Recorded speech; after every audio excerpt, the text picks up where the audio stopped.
video number 2 of Banjo Rudiments, ladies and gentlemen, and the rest of you. In video 1, we did several exercises where you alternate two fingers, the middle and the thumb, moving one finger from string to string while the other finger stayed on a particular string. And these are just basic moves that are valuable tools in your practice routine. Several benefits include a better finger dexterity, more strength and coordination. It's also just a good warm-up exercise. We started the last video with rudiment 2 where your thumb starts the pattern. Real quick review on that. Go back and check that out if you haven't. But your thumb will start on 5 and your middle finger goes to 1 and then your thumb goes to 4 and then your thumb goes to 3 and then your thumb goes to 2. And all the while you keep your middle finger on the first string. Then if you reverse that, I called that rudiment 2, where the middle finger still stays on the first string, but it starts the roll.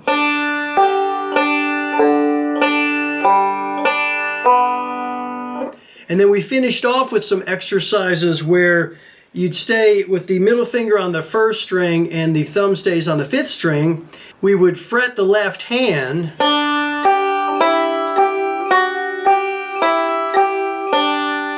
Something like that in order to get a melody line. What's this video all about? We're going to take similar exercises to rudiments 1 and 2 and we're going to call them 3 and 4.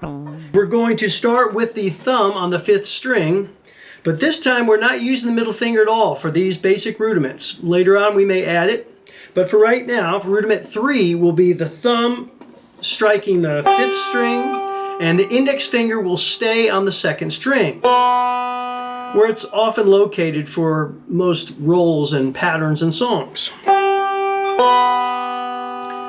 So let's practice that. 5 and 2 with the thumb and the index finger. Goes like this.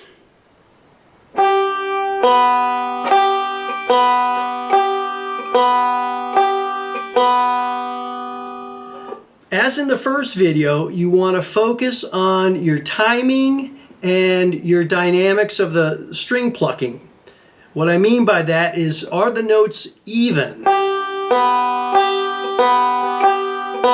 Or do you have one that's maybe a little bit louder than the other one? Try to get them even. This is what the rudiments are all about, is developing dexterity, strength, coordination, and an evenness, solid sound with those two fingers. I would suggest using a metronome, or if you have the Strum Machine app, it's a great app for banjo practice because it gives you the chords behind it. For instance, we could take a G drone pattern on Strum Machine. It's not difficult. You could do it yourself. And it just repeats a G measure over and over again so that you can get used to playing this musically with a guitar and backup instrumentation like this. I'm just going 5 and 2 and I'm going back and forth. And we're going to try that. Let's say 50 beats per minute to start off with. Just 5th string thumb, 2nd string index finger. 2, 3, 4.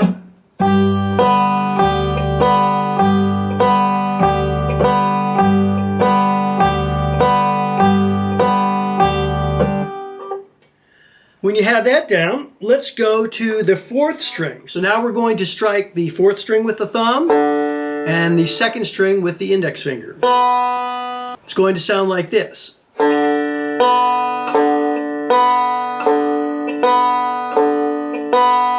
Probably a little bit more difficult because now the thumb and index finger are both on inside strings, the 2nd and the 4th string, so you have to be careful that you're not hitting the outside strings.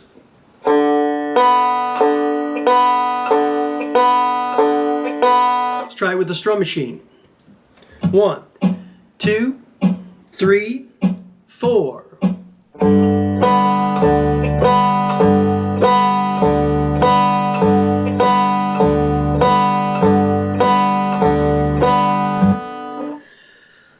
The next application for this rudiment number 3 will be on the 3rd string and 2nd string.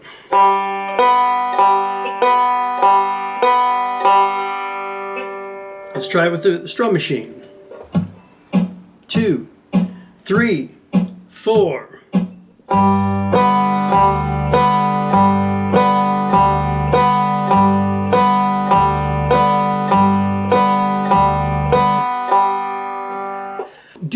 longer than 5 seconds. I'm just demonstrating real quickly with the strum machine what I want you to do.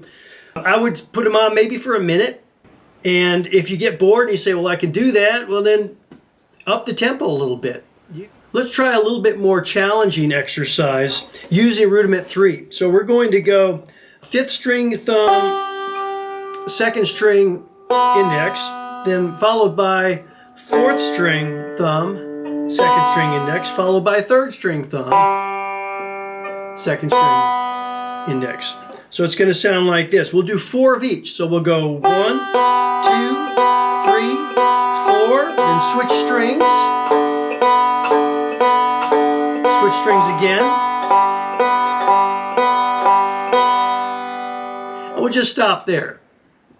Let's try it with the strum machine. Remember, 4 on each string. The thumb is moving, the index finger is staying on the 2nd string. 2, 3, 4.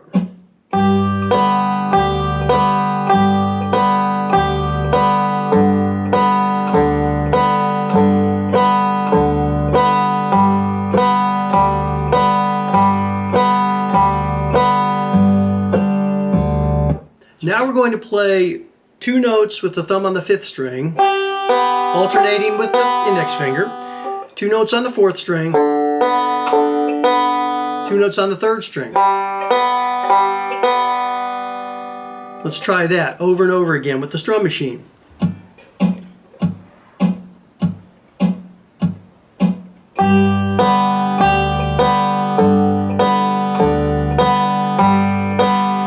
Repeat.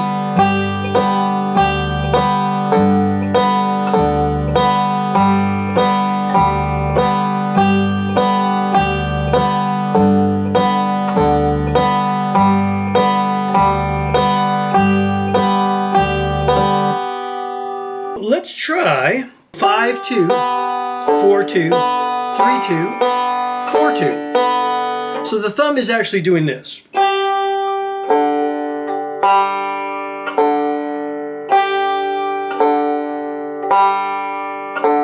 And that plays well into a common measure of time, 4/4 time. 1, 2, 3, 4. And then it starts over again. 1, 2, 3, 4. You add in the index finger on the 2nd string and you get this.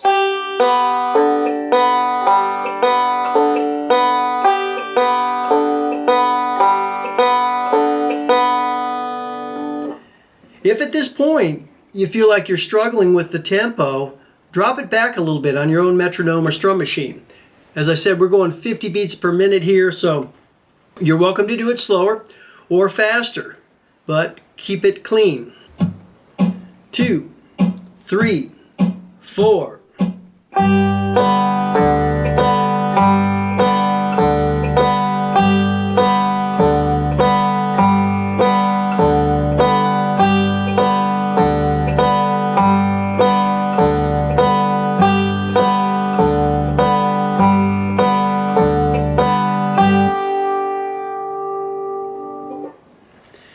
Let's move on to rudiment number 4. So what we're doing here is we are starting with the index finger now. So let's do a 2-5, 2nd string, 5th string, starting with the index finger. It's going to sound like this.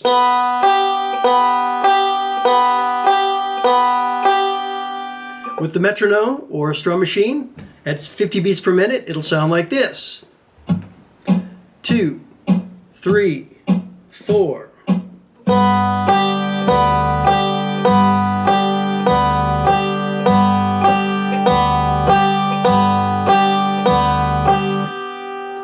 Now let's go with the 4th string, so we'll be playing 2nd string, 4th string, 2nd string, 4th string, 2nd string, 4th string. And with the metronome or strum machine, 3, 4.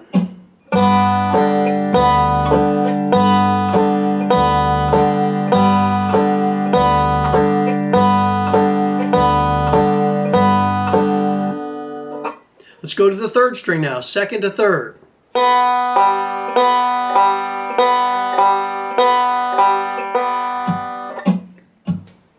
3 and 4 and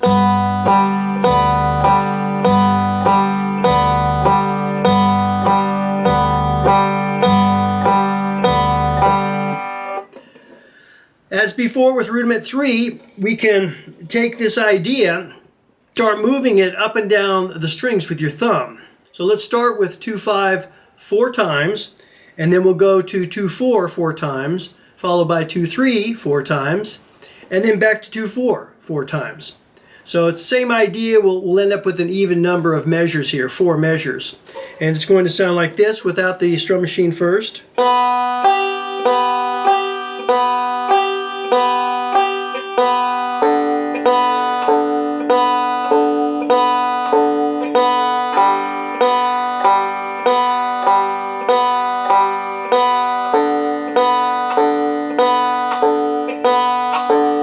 Now with the strum machine, 2, 3, 4.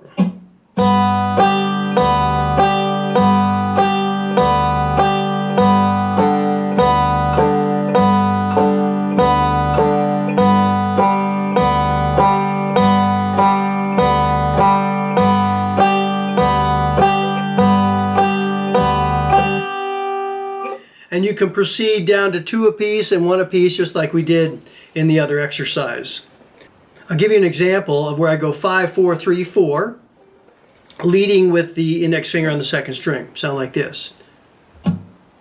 2, 3, 4.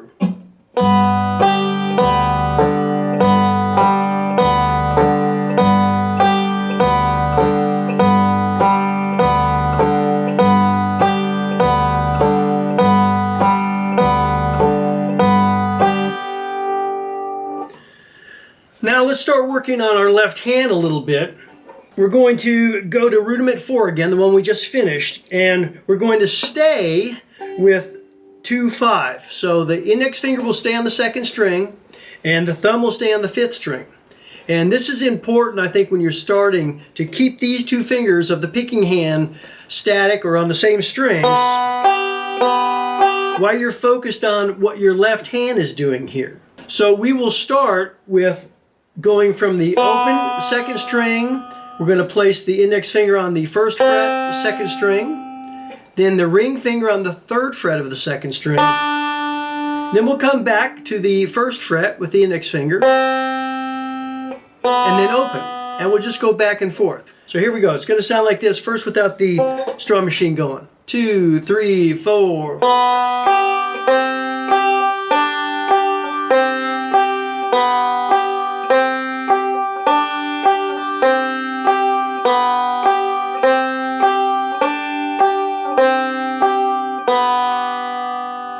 Here we go with the strum machine.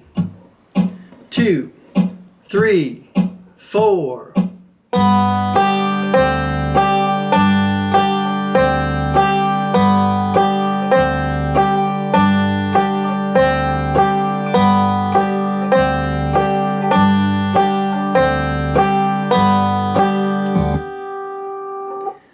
So there's a whole lot you can do with that. In the introduction to this video, I did a little Frere Jacques up here. But use your imagination, your creativity, your knowledge of little nursery rhymes or any type of song that you have a melody in your head, and find those notes all on the 2nd string. I'll finish off here by showing you where I'm playing the Frere Jacques riff or song, if you want to know that. It's going to be the 2nd string 8th fret, 2nd string 10th fret, 2nd string 12th fret, then back to the 8th fret.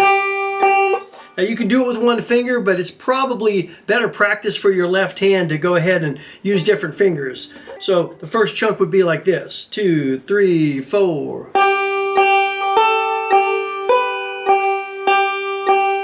And that repeats.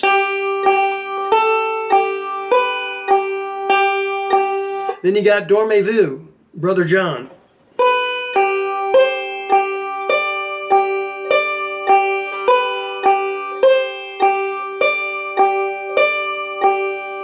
The part that goes, morning bells are ringing, I'm not really playing that melody exactly because I want to keep the rhythm the same, so I'm just going.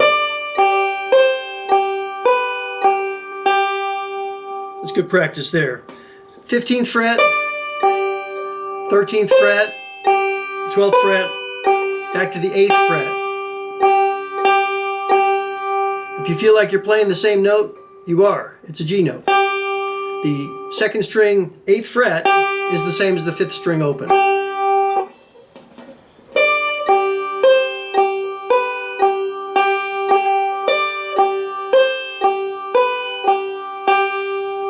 And then you go all the way back down to the 3rd fret of the 2nd string and back up to the 8th fret for the ding dong ding.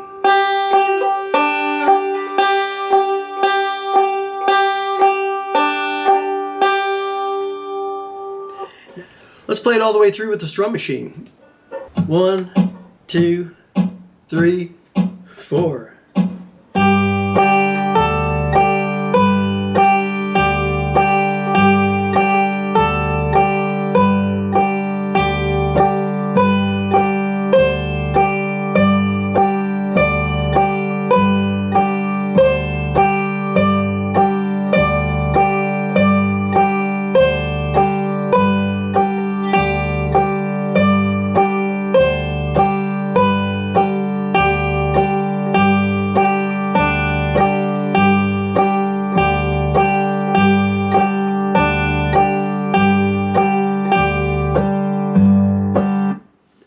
So there you have it, Rudiments 3 and 4. In our next video, we're going to start doing some combinations of both of these rudiments. Practice them. I think it's a great warm-up, and hopefully this will help you get a little bit cleaner when we start playing our 3-finger rolls. Check out my other videos for starting on the 3-finger rolls, the easiest banjo roll series, and a few other ones that focus on beginning banjo techniques. Hope to see you in the next video.